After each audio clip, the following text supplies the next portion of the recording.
Hi there, I'm Dr. Chris Moore. I am the Programme Leader for the Biomedical Science undergraduate degree at UWE Bristol, and this is going to be my quickfire showcase of Microsoft Teams and SharePoint sites for programmatic community pages as a VLE.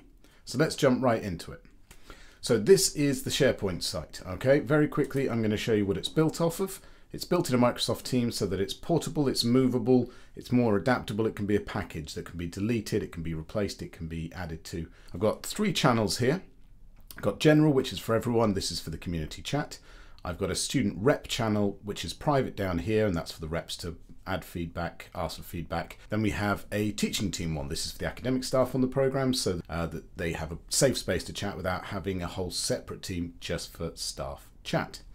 The main reason to show you this is that the purpose is to create more of a staff student community, a cohort community, and also to make things more relatable to how hopefully they'll see the world after they graduate and the packages that they use. Teams generally comes with tabs at the top. This is a class team so that there are student roles and staff roles. We've got files, posts, and this crucial one, homepage. And this is the SharePoint site that I've replicated much of the program experience. So we'll jump to that here. This is the front page of the program SharePoint site. Course announcements, a link directly to Blackboard for their assessment and their learning. Sandwich placement there, student voice, an editable space for student reps rather than lockdown areas like in Blackboard. The university wayfinding app so people can find their way around. This is news being pulled from all over the site, irrespective of the section. Whereas in the employability section, it will pull on news specifically related to employability. These are quick links. Most of these are to web pages within the university, such as academic regulations, IT services, the library, accessibility and well-being. This is to a page that enables you to find any teaching staff, including their profiles, their contact stuff pulled through the Outlook Active Directory.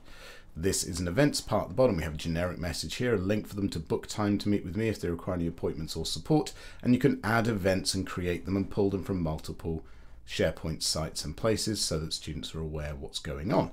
As we jump through the various sections here, this is course announcements from the program desk. This is me as the program lead. I tend to do videos for my students, video updates. The latest one will appear here. I've created a playlist in Panopto of all those videos I've recorded. This is a permanently embedded window that pulls on those videos, and I will add each one as I make it to that playlist. So the latest one is here, the archived ones are here. Again, I replicate the news area here so the most recent stories come up from around the site. There's a generic thing here. We've also got some key videos I've created on resits and retakes, how accreditation works because it's an accredited course, as well as netiquette, when to use Teams, when to use chat, when to use email. Sandwich placements is for our sandwich placement coordinator, Sarah, to post adverts and news and tips. We have a link to the careers service page, which has their toolkit and workshops and things. Then we have the news posts. So you can either create in SharePoint sites a page up here at new, or indeed you can create a news post. And if we go to this news post here, from any news post I can create other news posts. Each one creates its own page. Now because they are news posts, they appear in the news widgets, and those are pulled as news stories through to this placement widget. I've included the keyword here, placement, so that any news stories created within this site that have